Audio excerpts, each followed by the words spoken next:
हरे कृष्ण कृष्ण कृष्ण हरे हरे, हरे राम राम राम हरे हरे, हरे कृष्ण कृष्ण कृष्ण हरे हरे, हरे राम राम राम हरे हरे, हरे कृष्ण कृष्ण कृष्ण हरे हरे।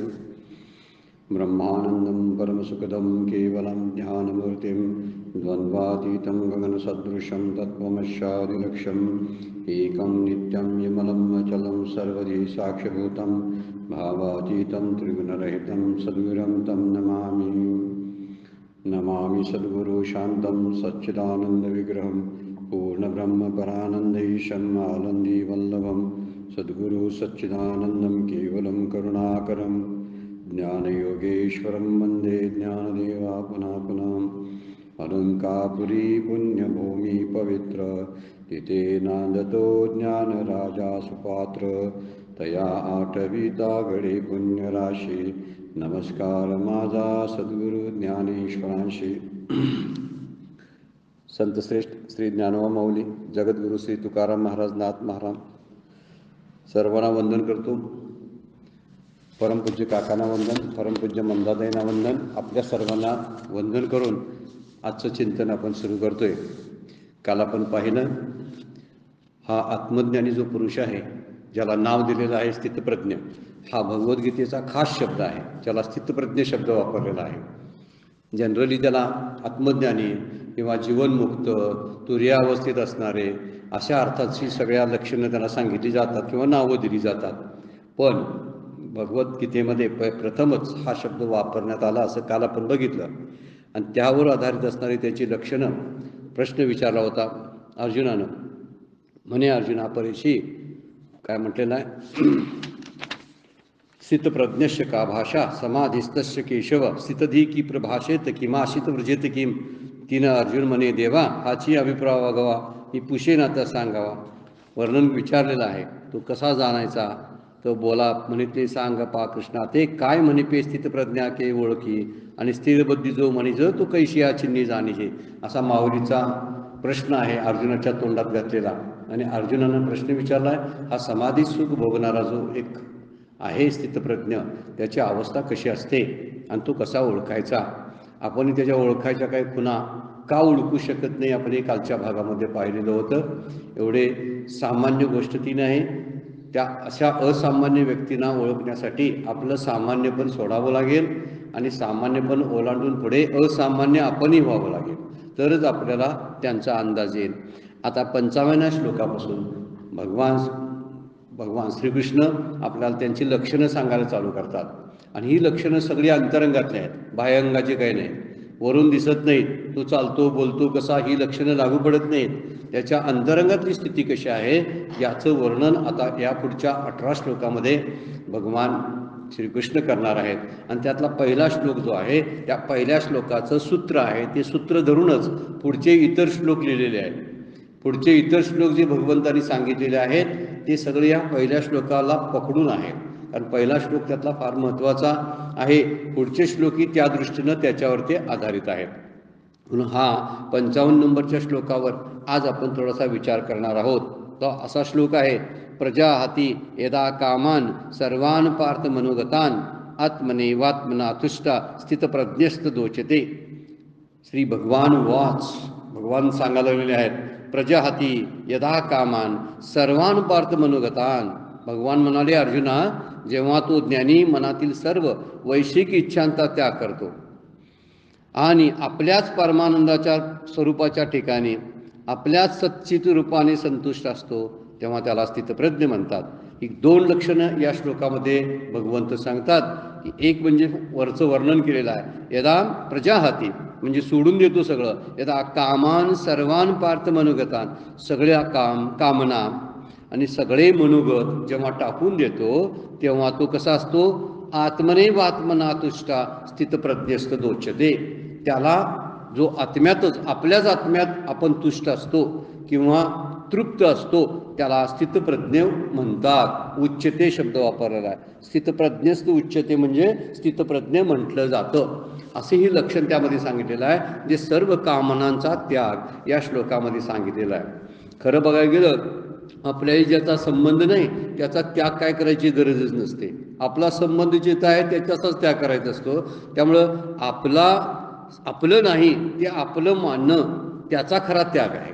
आपण आजपर्यंत आपल्या आयुष्यामध्ये आपलं जे नाहीच, यातलं कुठलीच गोष्ट आपली नाही आहे तरीसुद्धा त्याला आपलं मानलेलं आहे. आणि ज्याला आपण आपलं मानतो त्याचा त्याग इथं अपेक्षित आहे. इथं यदा कामान सर्वान पार्थ मनोगता हे शब्द जे वापरलेले आहेत, सगळ्या कामनेचा त्याग. आता कामना म्हणजे इच्छा, सगळ्या इच्छांचा त्याग या स्थितप्रज्ञाकडून झालेला असतो. आपल्याला एखादी इच्छा सोडायची म्हटलं तर किती अवघड होतं, पण हे स्थितप्रज्ञ जे आहेत जीवनमुक्त पुरुष, तिचा सगळ्या कामना त्यांना सोडून गेलेल्या असतात किंवा त्यांनी त्या कामनांना सोडलेलं असतं. त्यामुळं आपलं नाही तरी आपलं मानलं त्याचा त्याग खरा इथं अपेक्षित आहे. ज्याला आपलं नसतंच त्याचा त्याग कोणीही करेल. म्हणजे उदाहरणार्थ माझ्याकडं काही एखादी वस्तू, मोठी वस्तू नाही आहे, मी एखाद्या मोठ्या इमारतीचा किंवा विमानाचा, हेलिकॉप्टरचा मालक नाही, माझ्याकडे हेलिकॉप्टर नाही आहे, तर मी म्हटलं मी हेलिकॉप्टरचा त्याग केला, त्याग करायला आहे पाहिजे ना जवळ तरच त्याग करता येईल. तर असा विचार जर आपण केला, ज्या गोष्टी आपल्याकडे नाहीत त्याचा त्याग करायची गरजच नाही किंवा त्याचा त्याग घडतच नाही. खरी गोष्ट आहे जे आपल्याकडं आहे आणि ज्याला आपण आपलं माझं मानतो त्या माझेपणाचा त्याग खरा घडायला पाहिजे. आणि तसा जर त्याग झाला तर त्याला सर्व कामनांचा त्याग असं म्हटलं जातं. बारीक सारीक क्षुल्लक गोष्टी प्रत्येकजण सोडतं. एखादी प्रतिकूल गोष्ट असते ती सोडून देतात, म्हणजे आम्हाला नको आहे म्हणून. आता नको आहे म्हणजे का, तर त्याचा त्रास होतोय म्हणून. एखादी व्यक्ती एखाद्याला आवडत नाही, मी म्हणतो त्याला मी त्याचा त्याग केला. त्याग केला कोणत्या गोष्टीमुळं, तो प्रतिकूल आहे म्हणून केलेला आहे. पण इथं कामना शब्द जे आहेत ना, जे अनुकूल सुद्धा वाटतात, जे सुख देणाऱ्या ज्या कामना आहेत त्या कामनांचा सुद्धा त्याग केलेला असतो. म्हणून म्हटलेला यदा कामान सर्वान पार्थ मनोगतान, सगळे जे मनोगत आहेत ती कामनांचा त्याग झाल्यानंतर, सगळ्या मनोगतांचा त्याग झाल्यानंतर बुद्धी स्थिर होते आणि समाधी अवस्थेमध्ये ती स्थिर राहिल्यामुळं त्या पुरुषाला स्थितप्रज्ञ म्हटलं जातं. प्रजाहाती शब्दाचा अर्थ सगळं सोडून देणे. आणखीन एक ओवी पुढच्या अध्यायामध्ये येते, तया स्वअंतकरण जिता सकळ कामोपशांता, तया परमात्मा परोता दूर नाही. माऊलींचीच ओवी आहे. तया स्वअंतकरण जिता, ज्यानं स्वतःचं अंतकरण जिंकलेलं आहे, सकळ कामोपशांता, सगळ्या इच्छा ज्याच्या शांत झालेल्या आहेत, सगळ्या कामना ज्याच्या शांत झालेल्या आहेत, त्याच्यासाठी देव दूर नाही, परमात्मा परोता दूर नाही. परोता म्हणजे बाजूला कुठं नाही, तो जवळच आहे. म्हणजे भगवंताला प्राप्त करायचं असेल तर सगळ्या कामनांचा त्याग होणं अपेक्षित आहे. आणि अशा स्थितप्रज्ञ व्यक्तीनं, जीवनमुक्त पुरुषानं सगळ्या कामना मनातून काढून टाकलेल्या असतात, सगळ्या इच्छेंचा त्याग केलेला असतो. सगळी मनोगत तो बाजूला ठेवतो. मनोगत म्हणजे मनात येणारे विचार जे असतात त्या पण इच्छाच असतात. असं व्हावं, असं होऊ नये, या सगळ्या इच्छा घेऊन माणूस जगत असतो. आणि त्यामुळे सगळ्या इच्छा सोडून देणं इतकी सोपी गोष्ट नाही. इथून पुढं आपल्याला लक्षात यायला लागेल की टप्प्याटप्प्यानं विचार केला तर ह्या गोष्टी किती मोठ्या आणि महान आहेत. आणि हे स्थितप्रज्ञ जी माणसं असतात ते किती उच्च कोटीची असतात याचा अंदाज आपल्याला या लक्षणावरून यायला लागेल. त्यामुळं कामना त्याग झाल्यावरती बुद्धी आपोआप स्थिर होते. म्हणून ज्यानं अंतकरण जिंकलं त्याच्यासाठी देव दूर नसतो. त्याची काम सगळे जे असतात, त्याच्या इच्छा ज्या असतात त्या सगळ्या शांत झाल्या असतात. त्यामुळं संसार त्यागासाठी, विषयांचा त्याग आहे, संसारातल्या त्यागासाठी बुद्धी निश्चल असावी लागते. बुद्धी निश्चल झाली नाही, स्थिर झाली नाही तर ज्ञान प्राप्त होत नाही, ईश्वराचं दर्शन, देवाची भेट होत नाही, भक्तीही पूर्ण होत नाही जर आपण बुद्धी स्थिर नाही केली तर. म्हणून म्हटलेलं आहे बुद्धी निश्चय आत्मज्ञान, असं माऊलींची ओवी आहे.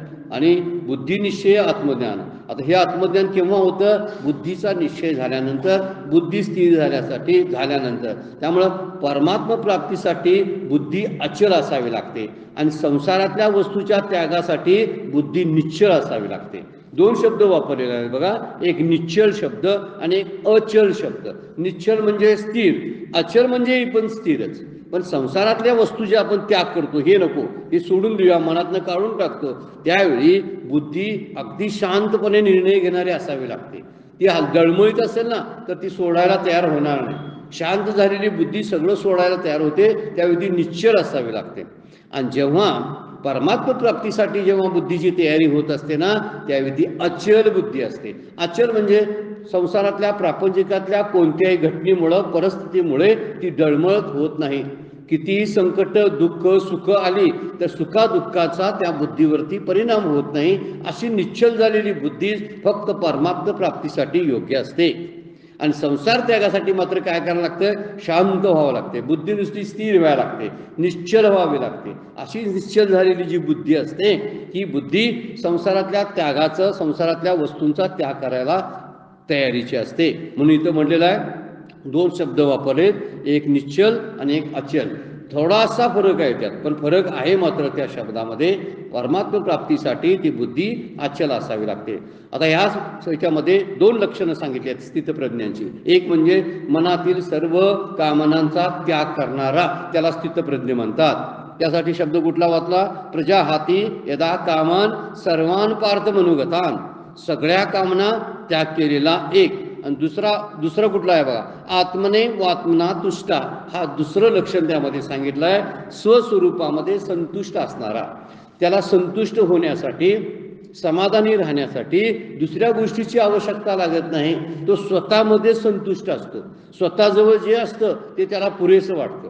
आणखीन काहीतरी प्राप्त करून आपल्याजवळ आणावं आणि मग मी संतुष्ट होईन असं त्याचं लक्षण नसतं. तर तो आपल्याच आत्म्यामध्ये, आत्म्याच्याच आनंदामध्ये आनंद भोगत असतो. याला आत्मनेम वात्मना तुष्टा असा शब्दप्रयोग वापरलेला आहे. आता ह्याच गोष्टीचा विचार इथं आला. त्यामुळे या श्लोकामध्ये दोन लक्षणं सांगितलेली आहेत. एक आहे मनातील सर्व मनोगतांचा, कामनांचा त्याग करणारा, त्याला स्थितप्रज्ञ म्हणतात. दुसरं लक्षण आहे जो आपल्याच आत्म्यामध्ये आपल्याच आनंद आणि संतुष्टता शोधतो आणि भोगतो, त्यालाच स्थितप्रज्ञ म्हणतात. आता या ठिकाणी जे वर्णन केलेले आहेत ना, फार उच्च दर्जाचे सद्गुण आहेत हे, किंवा आध्यात्मिक उत्कर्षाची परिसीमा म्हणजे ही स्थितप्रज्ञांची लक्षण आहेत. सगळ्यात शेवटचं लक्षण आहे आध्यात्मिक होण्याचं, पारमार्थिक होण्याचं. मोक्षपदाला पोचलं, साधारण मोक्ष काहींना प्राप्त होत असतो, पण त्याच्या स्थितप्रज्ञाची जी आनंदाची वृत्ती किंवा स्थिती असते ती फार उच्च दर्जाची असते असं सगळ्या शास्त्रांनी सांगितलेलं आहे. त्यामुळे सर्व विषयांच्या कामना आपल्याला, कुठलेही विषय आहेत सगळ्याच विषयांच्या कामना आपल्याला निर्माण होत नाही.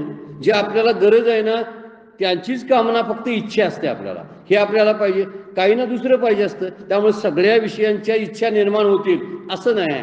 त्यामुळे विषय हे विशिष्ट विषयाच्याच कामना आपल्याला होतात. त्यामुळे या विषयातून, त्या विषयापासून इच्छा निर्माण होत नाहीत, तर आपल्याला अगोदर इच्छा निर्माण होते, मग ती विषय शोधायला जातात. ह्या विचार जर लक्षात आला तर विषयांचा संबंध कामनेशी नाही, कारण सगळेच विषय सगळ्या जीवांना गरजेचे नाहीत. प्रत्येक जीवाचे विषय जे आहेत ते वेगवेगळे आहेत असा अर्थ त्यातून घेतलेला आहे. त्यामुळं मुळात या कामना तयार होण्याला कारण आहेत वासना. वासना शब्दाचा अर्थ आहे त्या बुद्धीमध्ये राहणाऱ्या ज्या इच्छा असतात, आणि ज्या, त्याला डिझायर शब्द वापरला इंग्लिशमध्ये, त्या फार जन्मापासून असतात. प्रत्येक जन्माच्या शिल्लक राहिलेल्या इच्छा म्हणजे त्या वासना असतात. आणि त्या वासनाच काय करतात? आपल्याला जन्म घ्यावा लावतात, भोग भोगायला लावतात. जन्म घेणे लागे वासनेच्या संगे, असा नाथ महाराजांच्या हरिपाठामधली ओळ आहे. त्यावरून आपल्याला समजतं या वासनाच त्या अर्थानं काम करत असतात. म्हणजे पहिल्यांदा कामना, इच्छा झाली की संकल्प करतात. हे संकल्प, इच्छा आणि वासना असा क्रम आहे. उलटा क्रम आपण जर घेतला, वासना आहेत, मग संकल्प होतात आणि इच्छा निर्माण होते. संकल्प करणं म्हणजे असं असावं, असा मनोरथ तयार करते एखादी व्यक्ती. असं असावं, असं असावं, असं मनात जे तयार असतं ना त्याला संकल्प म्हणतात. आणि हे मन संकल्प करत असतं. म्हणून मनातच त्या कामना किंवा इच्छा जायच्या असतात, त्या गेल्या की त्याला स्थितप्रज्ञ म्हणतात. इथं वर्णन केलेलं आहे की ते संकल्प जे असतात त्यात इच्छा निर्माण करतात, आणि इच्छा निर्माण व्हायला, कामना निर्माण व्हायला कारण वासना आहेत. त्यामुळे वासनेचं बीज जाळून टाकावं लागतं. काय म्हणतात? ज्यावेळी वासनेचं बीज जळून जावे म्हणतात की त्याला जन्ममरण संपून जातं. बीज वासनेचं असतं. जन्म घ्यायला लागणारं बी कोणतं असतं? तर वासना आहे.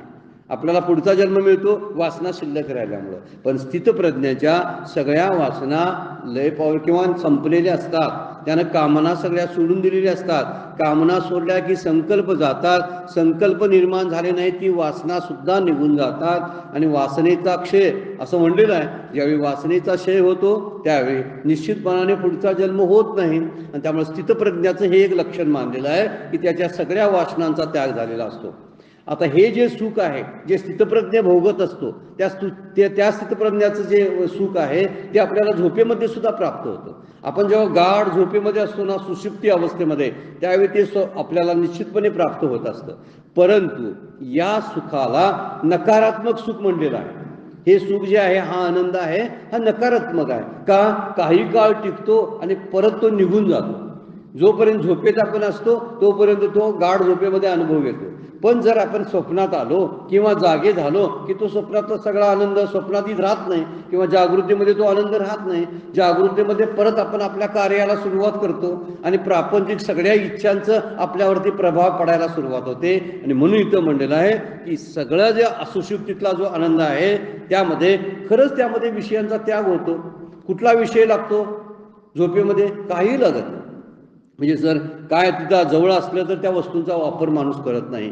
कुठलाही वस्तू त्याला लागत नाही तरी तो आनंदी असतो. आणि हा आनंद ब्रह्मानंदाशी त्याची तुलना केलेली आहे शास्त्रकाराने. खरंच तो ब्रह्मानंद आहे पण तो ब्रह्मानंद टिकत नाही म्हणून तो अज्ञानातला आहे किंवा नकारार्थी आहे. होकारार्थी आनंद नाही आहे तो. कारण तो होकारार्थी आनंद असता तर सतत टिकला असता. पण समाधीतला आनंद जो आहे बाद समाधीतला ती जी सहज अवस्था आहे त्या सहज अवस्थेतला आनंद मात्र बाधित होत नाही. तो सतत टिकून राहतो आणि त्यामुळं हा झोपेतला आनंद येतो जातो. माऊलींची एक 15व्या अध्यायामध्ये उभी आहे. साचची पुढती विरा जरी न येता स्वप्न जागरा तरी ब्रह्मभाव साचोकारा म्हणून येता. साचोकारा म्हणजे खरा मानला असता. ब्रह्म आनंद खरा मानला असता. साचची पुढती विरा समजा खरंच झालं असतं की जरी न येता स्वप्न जागरा, जर त्याला स्वप्न पडलं नसतं किंवा तो जागा झाला नसता तर त्याला ब्रह्मानंद म्हणता आला असतं. स्थितप्रज्ञ माणूस जो आनंद भोगतो तो झोपेतलाही माणूस भोगतो. पण झोपेत जेवढी तासभराची 2 तासाची झोप आहे तेवढ्याच काळात तो भोगतो. त्याच्या पलीकडे त्याला आनंद मिळत नाही. तो तिथून जागा झाला की मिळत नाही. म्हणून म्हटलेलं आहे की साचची पुढती विरा जरी न येता स्वप्न जागरा तरी ब्रह्मभाव साचोकारा म्हणून येता. त्यामुळं सुषुप्तीमध्ये थोडा काळ विषयांचा लय होतो, इच्छेंचा लय होतो आणि लय झाल्यामुळं काही काळ शांतीचा अनुभव येतो. पण त्याग झाला का? इथं विचार चाललेला आहे. सगळ्या कामनांचा आणि मनोरथांचा त्याग करणारा स्थितप्रज्ञ असतो. झोपेत जो असतो त्याला स्थितप्रज्ञ म्हणता येत नाही. एवढंच फक्त सांगायचं आहे. कारण झोपेमध्ये कामनांचा त्याग होत नाही तर कामनांचा लय होतो.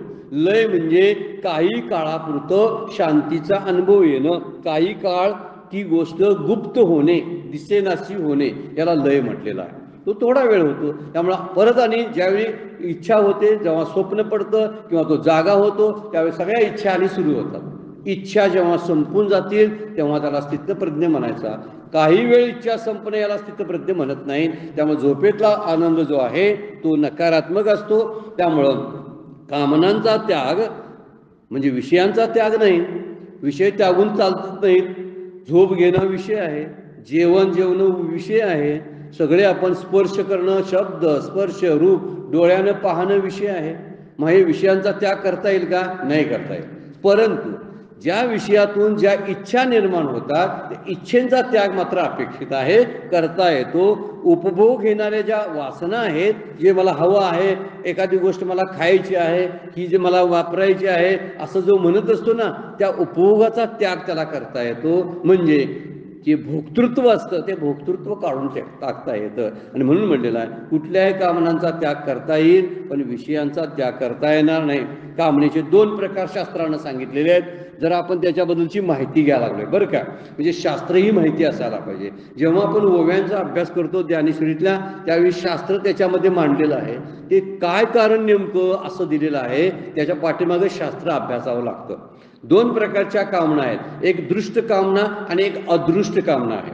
दृष्ट कामना ज्याला आपण म्हणतो ती भौतिक समृद्धी, माझी प्रापंचिक सुख जी आहेत ती प्रापंचिक सुख किंवा यश, कीर्ती, धन, प्रतिष्ठा या सगळ्या गोष्टींची इच्छा असते, याला दृष्ट कामना म्हणतात. आपल्या सगळ्यांना जवळजवळ बरेचसे 99% लोक समाजामधले असतात, यांच्या ह्या दृष्ट कामना असतात. आपल्याला धन हवं असं वाटतं, आपल्याला प्रतिष्ठा हवी वाटते, भौतिक सगळी समृद्धी असावी वाटते, सगळ्या लोकांनी माझ्याशी चांगलं वागावं असं वाटत असतं. या सगळ्या गोष्टी नाशवंत आहेत तरी तो मागत असतोच, पण ह्या कामना शिल्लक राहतातच.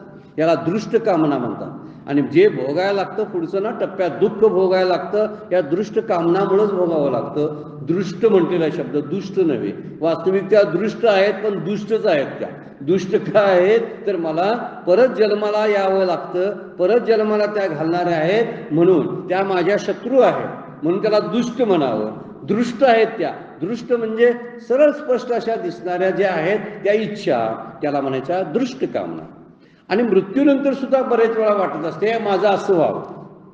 मृत्यूनंतरच्या सुद्धा कामना असतात. माझा एखादा पुतळा कोणतरी बांधावा, किंवा माझं काय असेल काहीतरी गोष्टी त्याचं माझं नाव काहीतरी व्हावं, असं मृत्यूनंतर माझं नाव व्हावं, याला म्हणायची अदृष्ट कामना. किंवा मला स्वर्गात जायला मिळावं, ही अदृष्ट कामना म्हणायची. म्हणजे दृष्ट आणि अदृष्ट कामनामध्ये हा फरक आहे. स्वर्ग सुखाची इच्छा ही अदृष्ट कामना आहे, आणि दृष्ट कामना कशाला म्हणायची? जे भौतिक समृद्धी आहे, प्रापंचिक सुख जे असतात त्या प्रापंचिक सुखाला दृष्ट कामना म्हणायची. आणि अदृष्ट कामना म्हणजे स्वर्ग सुख. असा दोनच भाग त्यामध्ये पडतात. प्रापंचिक सुखामध्ये प्रतिष्ठा आली, मान आला, सन्मान आला, धनधान्य आलं, निरोगी शरीर आलं, या सगळ्या गोष्टींची इच्छा करणारा जी असते ती कामना दृष्ट कामना असते. आणि जी मृत्यूनंतर मला स्वर्ग प्राप्त व्हावा, स्वर्ग सुखाचा लाभ व्हावा असं ज्याला वाटतं, ती म्हणायची अदृष्ट कामना. दोन्ही आहेत, तर त्यासाठी इच्छा अगोदर होते. म्हणून वासनेचे 3 प्रकार सांगितलेले आहेत बघा.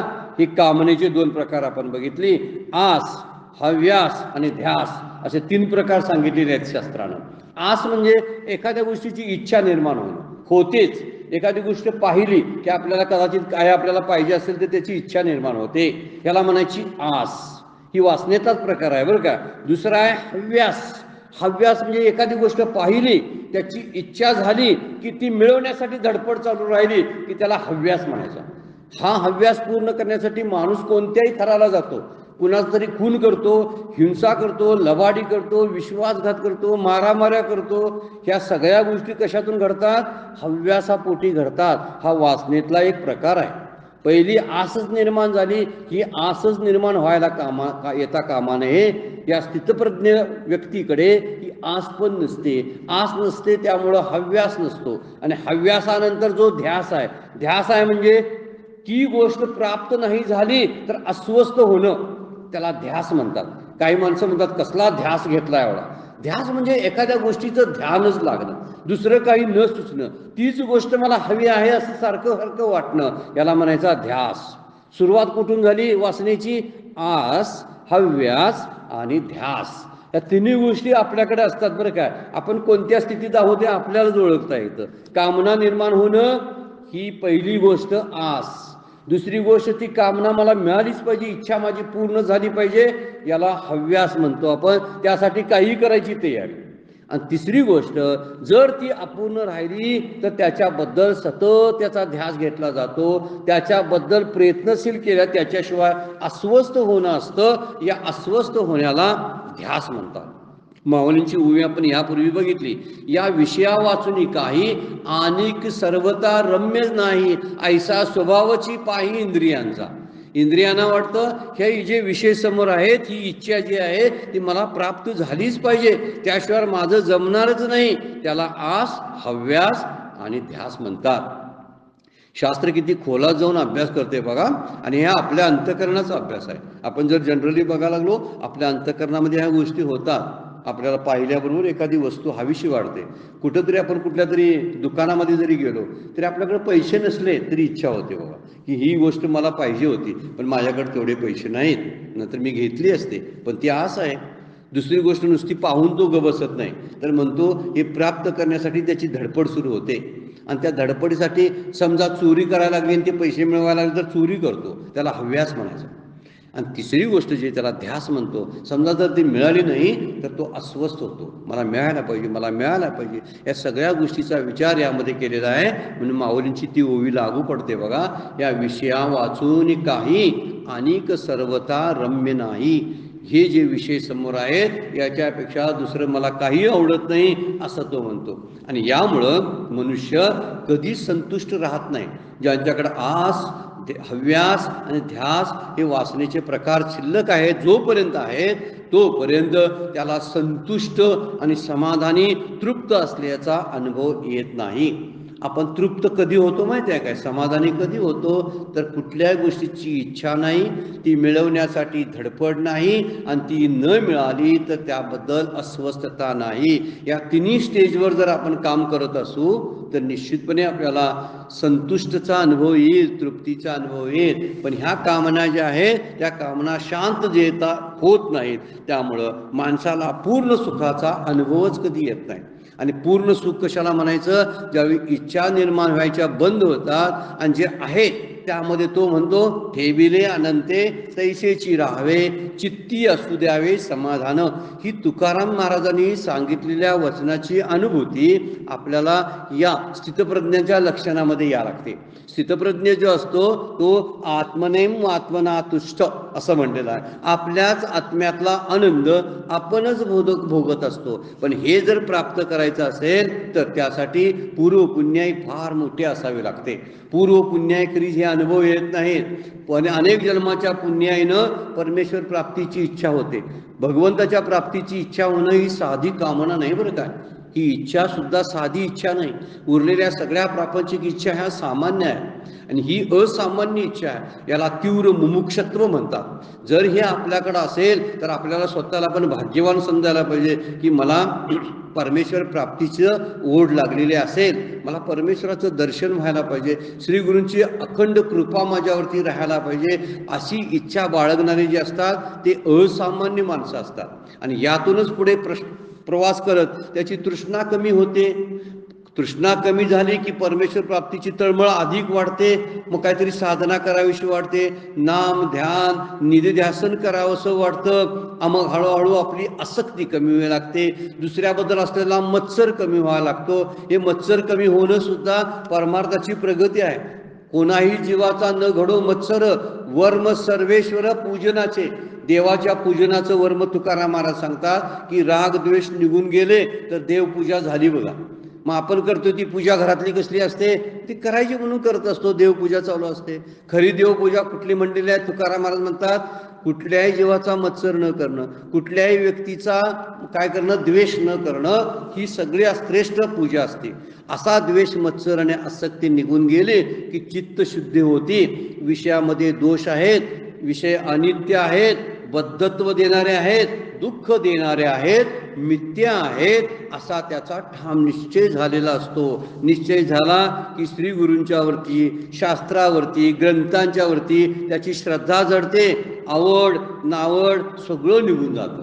अहंकार कमी व्हावा लागतो, आग्रह कमी व्हावा लागतो आणि तो व्यक्ती, तो जीव शुद्ध होतो आणि स्थितप्रज्ञाच्या अवस्थेपर्यंत, स्थितीपर्यंत पोहोचू शकतो. म्हणजे ह्या पायऱ्या आहेत बरं काय. पण ही पायरी तयार व्हायलाच अनेक जन्माची पुण्याई गाठीस असावी लागते. बहुत सुकृताची जोडी म्हणून विठ्ठल आवडी.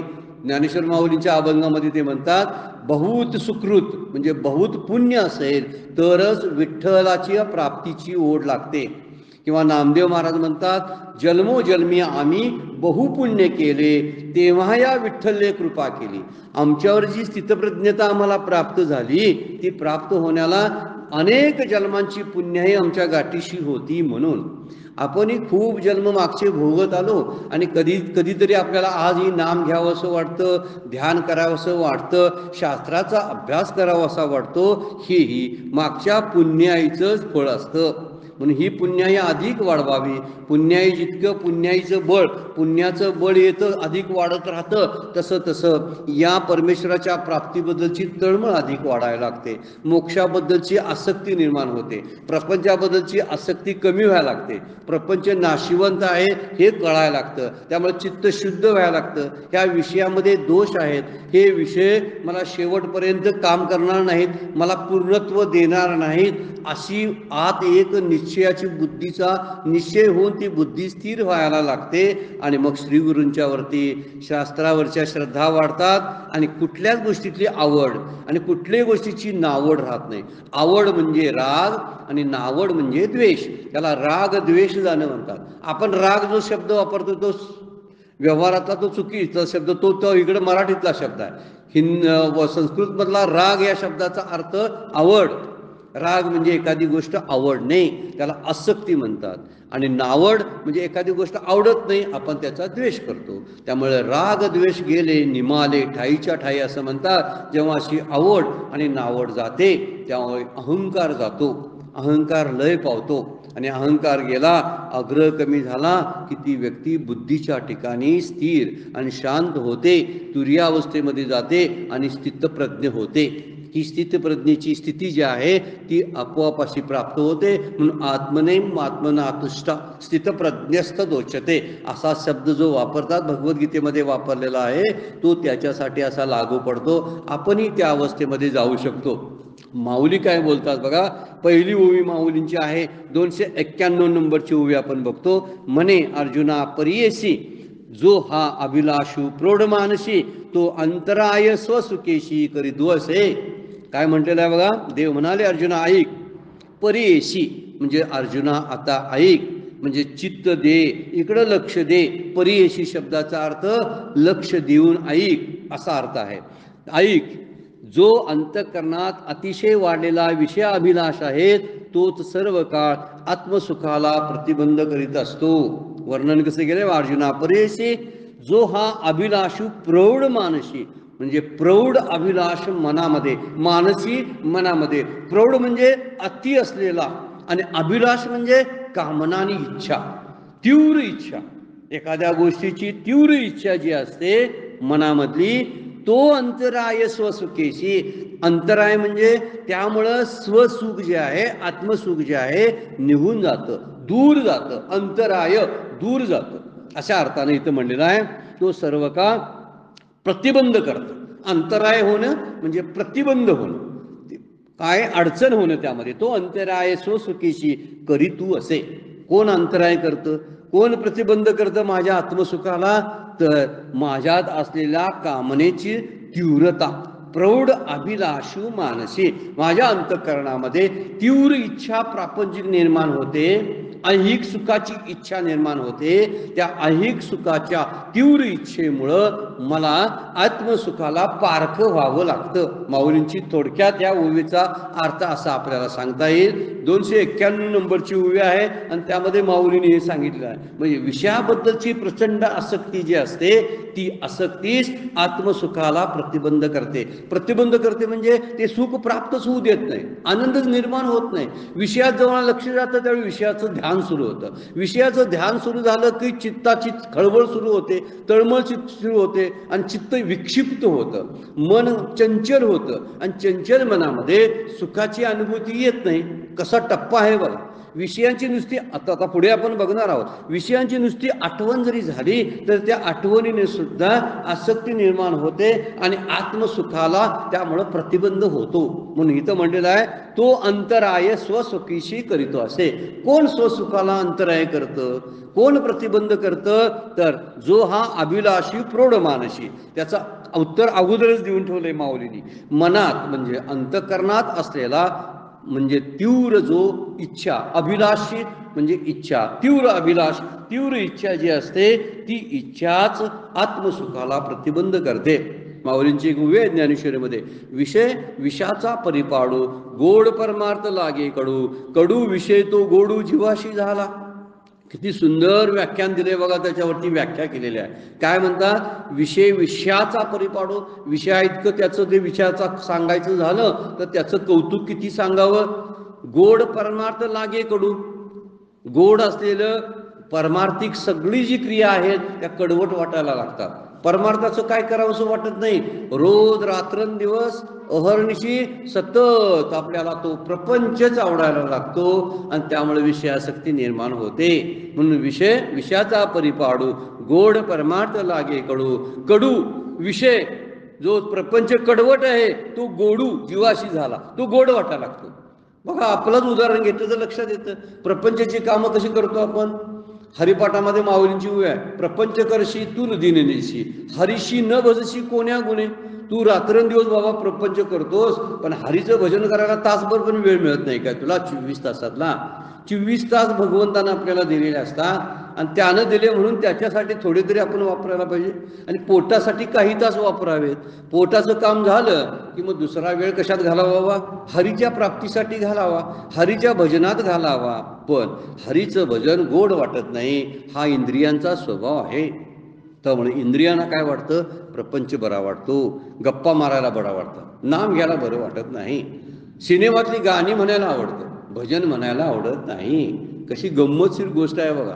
हे सगळं चालतं, काहीतरी घाण काहीतरी खायला आवडतं, पण सात्विक आहार आवडत नाही.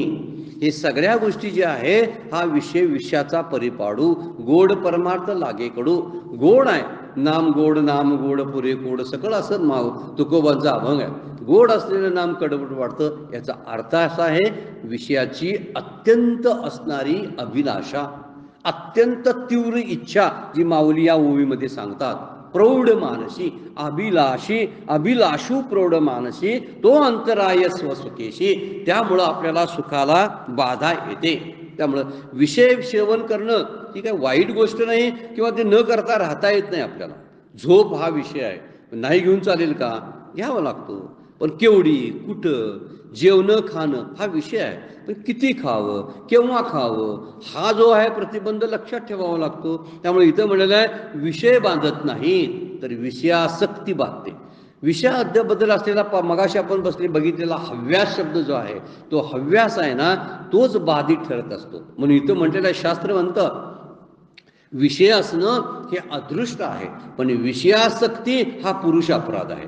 हे शास्त्राचं वाक्य आहे, वचन आहे. आपण हे लक्षात ठेवलं पाहिजे. विषयासक्ती असता कामा नये. विषय असू देत, ते तात्पुरते भोगावेत आणि भोगून सोडूनही द्यावेत. त्याचा विचार मनातून काढून टाकावा. आणि ही गोष्ट स्थितप्रज्ञाच्या बाबतीत असते. म्हणून माऊली म्हणतात मला स्थितप्रज्ञ होता येत नाही. आत्मनातिष्ठ असा शब्द जो वापरला आहे, आत्म्याचं सुख भोगणं हे मला जमत नाही. त्याला कारण आहे. कारण काय सांगितलेलं आहे तर प्रचंड असणारी कामना, आपल्या मनामध्ये असणारी कामना, प्रापंचिक ऐहिक सुखाची इच्छा, ही मला मुख्य सुख भोगू शकत नाही. त्यामुळे प्रबळ वासना ज्या आहेत ते आत्मसुख मिळवू देत नाहीत. माऊलींचे 4थ्या अध्यायामध्ये उभे आहे, जे प्राणिया कामी भरू देहाची वरी आदरू, म्हणून पडिला विसरू आत्मबोधाचा. फार सुंदर व्याख्या केली आहे माऊलीने, की मला आत्मज्ञान का मिळालं नाही, देवाचं दर्शन का होत नाही. त्याला 2 कारणं माऊलीने ह्या ओवीमध्ये दिलेलं आहे. जे प्राणिया म्हणजे माणसाला कामी भरू म्हणजे खूप इच्छा असतात. कामी भरू म्हणलेलं आहे. ही एक इच्छा झाली की दुसरी इच्छा, दुसरी झाली की तिसरी, प्रत्येक गोष्टीबद्दल इच्छाच असतात. कामी भरू आणि देहाच्या वरी आदरू म्हणजे देहाबद्दलची वासना आणि ही विषय वासना, ह्या दोन्ही वासना ज्या असतात त्या मला परमेश्वराच्या भेटीपासून प्रतिबंध करतात. स्वसुखेशी अंतराय करतात. अंतराय स्वसुखेशी अशी ती उभी आहे. आणि त्यावरून आपल्या लक्षात येतं, हे अशा इच्छा आतमध्ये निर्माण झाल्या की अंतःकरण व्याकुळ होतं. मगाशी आपण बघितलं, चंचल होतं. पाणी बघा स्थिर असतं, त्यावेळी सगळं व्यवस्थित, त्या पाण्यातल्या सगळे पदार्थ तळाचे सुद्धा दिसतात बघा. पण ते पाणी जर समजा आपण कशाला तरी काठीनं मोठ्या हलवलं तर गढूळ होतं, आणि गढूळ झालं पाणी की आतलं दिसायचं सगळं बंद होतं. तसंच आत्मदर्शनाच्या बाबतीमधलं आहे. आपण गढूळता निर्माण करतो अंतःकरणामध्ये विषयांची इच्छा केल्यामुळं. हे विषय पाहिजे, ते विषय पाहिजे, त्यामुळं आत्मानंदाचा अनुभव येत नाही. विषयानंदामध्ये गुरफटल्यामुळं आत्मानंदाचा अनुभव येत नाही. जे पाहिजे ते पाहिजे, ते नकोच या विवंतीने स्वसुखात प्रतिबंध होतो. मला हे पाहिजे, मला ते पाहिजे, मला हे नको, हे नकोच, हे पाहिजेच, असे आग्रह असतात आपले. आणि हे आग्रहच आपल्याला स्वसुखामध्ये अडथळे निर्माण करतात. वास्तविक विचार केला तर मूळ जीव जो आहे तो दुःख रूप नाही, तो सुखरूपच आहे. मुळातला जीवाचं स्वरूप जे आहे ते सुखरूप आहे. मग दुःखरूप असता तर प्रयत्न करून सुखरूपता आली नसती. प्रयत्न करून करून करून आपली दुःखरूपता घालवून आपल्याला सुखरूपता येते असं झालं असतं. पण दुःखरूपता मुळात नाहीच. तिथं जीवाचं स्वरूपच मुळात आनंद आहे. जीवाचं स्वरूप मुळात ज्ञान आहे. आणि जीवाचं स्वरूप हा जो काय म्हटलेला आपण त्याला ही सुखरूपता आहे. आणि ही सुखरूपता असल्यामुळं दुःख जे आहे हे स्वाभाविक नाही, आनंद स्वाभाविक आहे. स्वाभाविक म्हणजे मूळची स्थिती, नॅचरल गोष्ट कोणती असेल तर माझा आनंदी आहे माझा स्वभाव. पण दुःखी कशामुळे झालो मी, तर माझ्या मनात इच्छेनं खळबळ माजवली अंतःकरणात, आणि अंतःकरण गडूळ झालं, आणि विक्षिप्त झालेल्या अंतःकरणामुळं मला खरा आनंद मिळतच नाही. कुठल्याच गोष्टीत मिळत नाही. मी आनंदाची साधनं गोळा करतो, पण त्या साधनामुळे मला आनंद प्राप्त होत नाही. त्यामुळे मिळतो फक्त विषय आनंद. मग एक गोष्ट लक्षात ठेवली पाहिजे की दुःख स्वाभाविक नाहीत, आगंतुक आहेत. आगंतुक कुणाला म्हणायचं, जे येतात जातात आगंतुक असतात, पाहुण्यांसारखे असतात ते. मग आगंतुकाचा किती विचार करावा, तर हे दुःख खरं नाही असं मानलं पाहिजे. त्यामुळं या वासनाच सर्व सुखांच्या आड येतात, आणि ह्या वासना आपल्याला शांत बसू देत नाहीत. आपण हे अजून पुढे याच्याबद्दलचा विचार करणार आहोत की कामना कशा त्रास देतात आपल्याला, आणि त्या कोणकोणत्या प्रकारच्या कामनानी वासना असतात की ज्यामुळं माझं स्वसुख किंवा ज्याला आत्मसुख माऊली म्हणतात 291 नंबरच्या ओळीमधून सांगितलेलं, ते आपल्याला का मिळत नाही याचा विचार आपण पुढच्या चिंतनामध्ये करणार आहोत. आजची वेळ संपलेली आहे, त्यामुळे आपण थांबतोय. पुढचा भाग नंतरच्या चिंतनामध्ये बघणार आहोत. आज फक्त आपण 291 नंबरच्या ओळीवरती बोलणं केलेलं आहे, चिंतन केलेलं आहे. आपणही त्याचं चिंतन करावं, आपणही बघावं मी सुखी का नाही, तर त्याची कारणं माऊलींनी सांगितलीत. ती कारणं आपल्या अंतःकरणामध्ये आपण जावं आणि शोधावीत. आजची सेवा सद्गुरूंच्या चरणी भगवान ज्ञानेश्वरांच्या चरणी अर्पण करतो आणि वाणीला विराम घेतो. पुंडलिक वरदा हरी विठ्ठल श्री ज्ञानदेव तुकाराम.